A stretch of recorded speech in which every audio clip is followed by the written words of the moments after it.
How can photography, portrait photography specifically, and boudoir photography help with your feeling of self-image? I can tell you how it did for me, because I've done it, and I used to be very, very self-conscious of myself. I still am sometimes.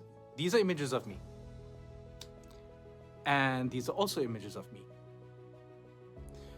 You can see that with the right angles, it's the same person, it's the same me, but the way I'm presented makes a huge difference on how I see myself. And more often than not, the way we see ourselves in mirrors and in not so well considered images is not the full story.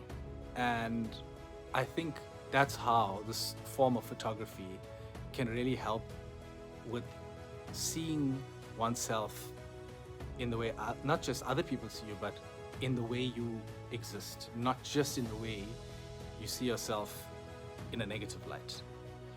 And I wouldn't have believed it if I hadn't done it myself. I mean, when I was younger, I never would have thought that I would have the courage to do this, to speak on camera, to not be afraid of or embarrassed of my accent. I mean, I was the skinny brown kid growing up in a predominantly ex-white area in the 90s.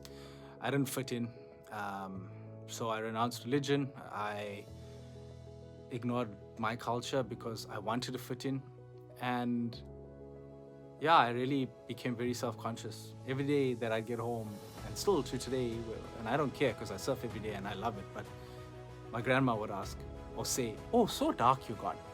Like, you know, having dark skin is this bloody crime. Look, I don't care anymore. But at the time I did.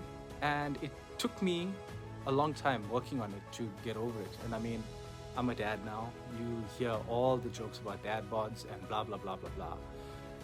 And like I showed you in the pictures before, in certain angles I am what I am, but at the other angles I'm still the same person. So I look at myself now in those angles as well, not just the ones where I look at myself negatively. And that is how well done portraiture and boudoir photography can make you see the true you and become comfortable with who you are. And I hope that I can give that experience to other people who want to give it a try. Yeah, so if it is something that you would like to give a try, please give me a shout.